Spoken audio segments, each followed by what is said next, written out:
आज ही के दिन सन 1975 में देश में इमरजेंसी लगाई गई थी। यह इमरजेंसी उस समय की प्रधानमंत्री इंदिरा गांधी की सरकार ने लगाई थी। ऐसे में आज के दिन को भाजपा काला दिवस के रूप में मना रही है। इसी कड़ी में आज भाजपा जिला कार्यालय अम्बाला शहर में एक कार्यक्रम आयोजित किया गया, जिसमें हरियाणा के परिवहन राज्य मंत्री असीम गोयल भी शामिल हुए। परिवहन राज्य मंत्री असीम गोयल ने कहा कि संविधान की जितनी बार हत्या इस कांग्रेस ने की, जितनी बार संविधान को कांग्रेस ने तोड़ा मरोड़ा, इसकी कोई कल्पना भी नहीं कर सकता। उन्होंने कहा कि 25 जून 1975 से 1977 तक के काले दौर को कोई भूल नहीं सकता। असीम गोयल ने कहा कि यह दौर था जिसमें मीडिया, देश की बात करने वाला व्यक्ति, राष्ट्रहित की बात करने वालों को जेल में डाल दिया जाता था और उनकी आवाज को दबा दिया जाता था। इस दौरान असीम गोयल ने आपातकाल के खिलाफ आवाज उठाने वाले सभी सम्मानित जनों को नमन किया गया और उन्हें सम्मानित किया। की बात करने वाली कांग्रेस संविधान के नाते आज संविधान के सांसद जो जा रहे, मैं कल देख रहा था, हर सांसद संविधान की कॉपी लेके शब्द ले रहा था और पूरे चुनाव के अंदर उन्होंने एक बात पकड़ के रखी कि संविधान बदलने के बीजेपी 400 पार इसलिए मांग रही है। और मैं एक निवेदन करता हूं कि वो संविधान की अपनी इस बात को लोगों के बीच में एक गलत नैरेटिव को सेट करने में कामयाब हो गई, जबकि संविधान की जितनी बार हत्या इस कांग्रेस ने की, संविधान को जितनी बार तोड़ा मरोड़ा गया, इस कांग्रेस के कार्यकाल में कोई कल्पना भी नहीं कर सकता। आज उसी काले दौर की चर्चा करने के लिए हम यहाँ एकत्र आए। 25 जून 1975 से लेकर 21 मार्च 1977 तक लगभग पौने 2 साल का देश के अंदर का कार्यकाल काले अक्षरों में लिखा गया और उसको कोई मिटा नहीं सकता,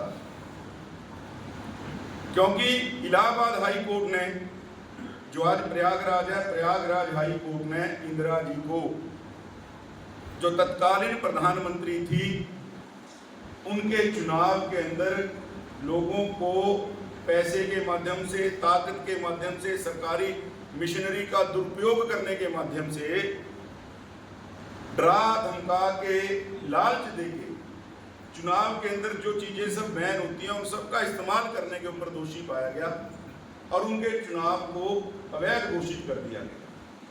ये 12 जून की बात है 1975 की। इंदिरा जी ने सुप्रीम कोर्ट के अंदर, माननीय सुप्रीम कोर्ट में जब अपनी याचिका दाखिल की तो 24 जून को माननीय सुप्रीम कोर्ट ने भी कहा कि भाई चुनाव आपका अवैध है, लेकिन आप पद के ऊपर बने रह सकते हैं, यानी प्रधानमंत्री के जब तक अगला चुनाव, अगली व्यवस्था नहीं होती। तो इंदिरा जी को लगा कि अगर ये सत्ता मेरे हाथ से निकल गई,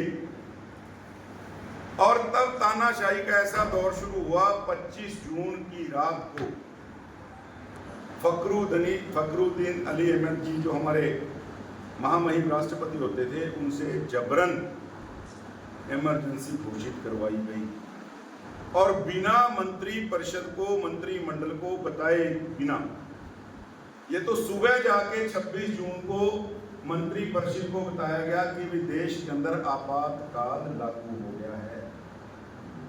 और आपातकाल कैसा? जो सिस्टम के खिलाफ आवाज उठाए उसको अंदर डालो। हमारा मातृ संगठन है आरएसएस। भाई जो विचार का आदमी मिले, उसने कुछ किया नहीं किया, अगर आरएसएस का उसके ऊपर कार्यकर्ता होने का कोई प्रमाण है, अंदर डालो। कोई प्रमुख पार्टी के विपक्ष के नेता हैं, उनको अंदर डाल दो। जो देश की बात करने वाले हैं, लोकतंत्र की बात करने हैं, लोकशाही की बात करने वाले हैं, जनतंत्र की बात करने वाले हैं, उठा के अंदर डाल दो।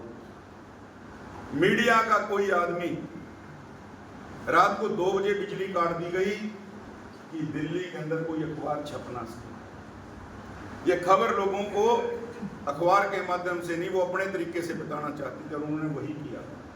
पौने 2 साल अंग्रेजों के राज से भी अगर काला राज इस देश के अंदर चला, ये कोई मैं आपको पौराणिक कहानी नहीं सुना रहा कि भाई मैं महाभारत कालीन में आपको ले जाके कोई साक्ष्य नहीं है, हमारे बीच में साक्ष्य बैठे हैं।